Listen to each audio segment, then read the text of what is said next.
With the trailer for season 2 of Fallout having come out, I suppose nearly 2 weeks ago now, I kind of wanted to get my thoughts out on the show in general, what I'm excited for season 2, what I liked about season 1, and just kind of get an idea of what we can expect heading into it. Because obviously, as anyone will know who's a fan of the show and the games and what have you, is that we're going to New Vegas in Series 2, and that is very, very exciting indeed. So I'll just briefly discuss my thoughts on Season 1, what worked about it, what didn't work about it, and where I'm hoping that the show at least will go next.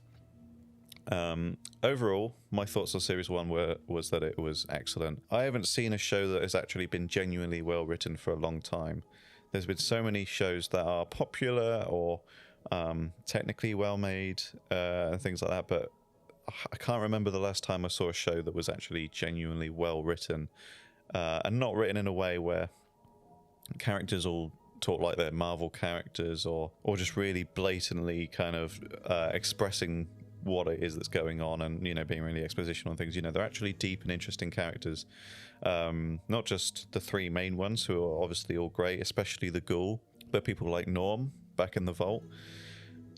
People like that, all these little characters who you just assume that are going to get forgotten about or not have, you know, real deep, interesting arcs. They all end up having stories that go somewhere, and I loved that in Series 1, and I really hope that continues in Series 2.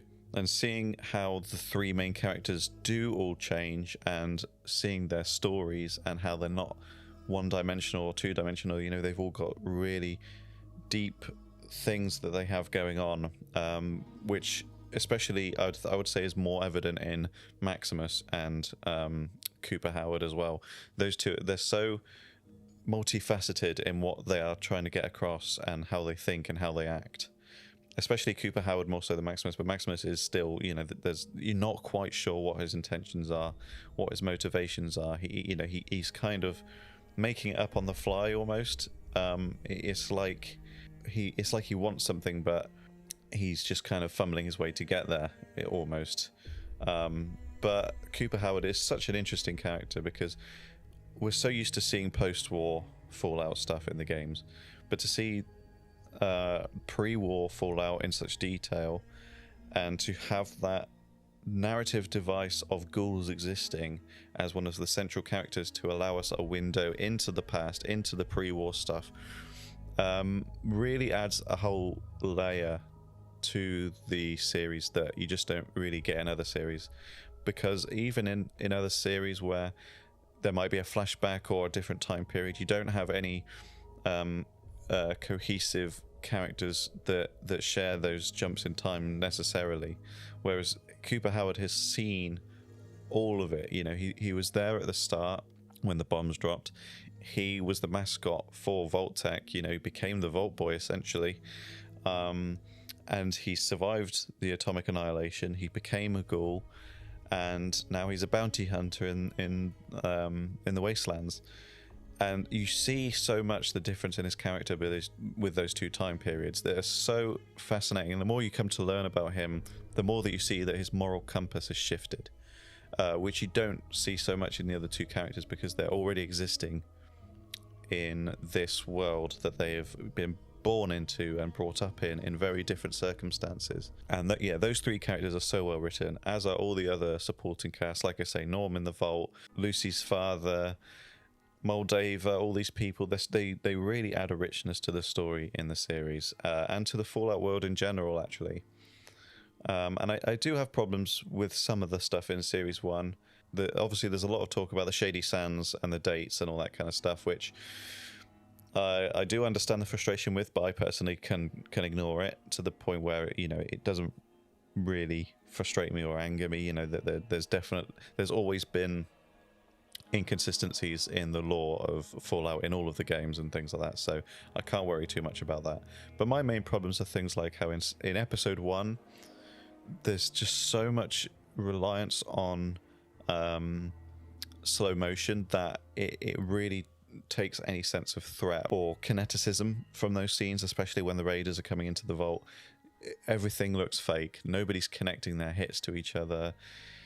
Everything looks really staged. The choreography, you notice it more when it's in slow motion. I think there was it felt like it was padding the runtime basically, rather than having any actual kind of reason to be in slow motion. I think there was way too much usage of it.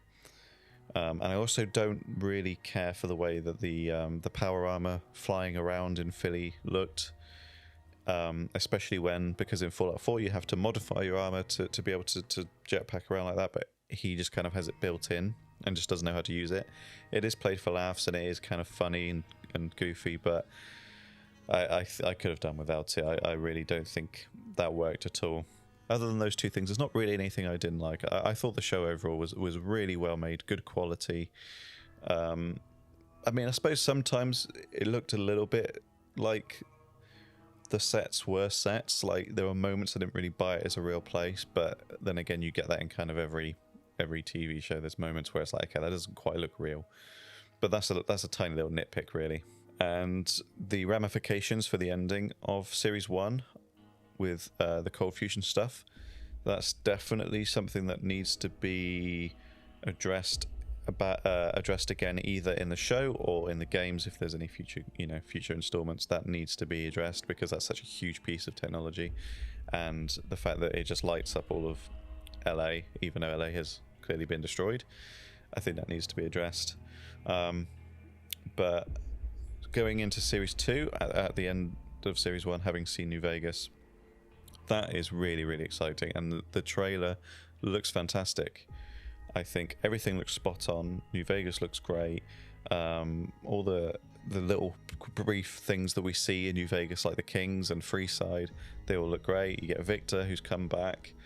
That obviously in itself has implications towards the ending of the game of New Vegas, depending on which ending you chose. So that's going to be there's going to be a lot of speculation leading up to it about that. And obviously as well, in the trailer we see a brief moment of the Deathclaw, which they need to get that right, that sequence, wherever it appears, even if it's only once.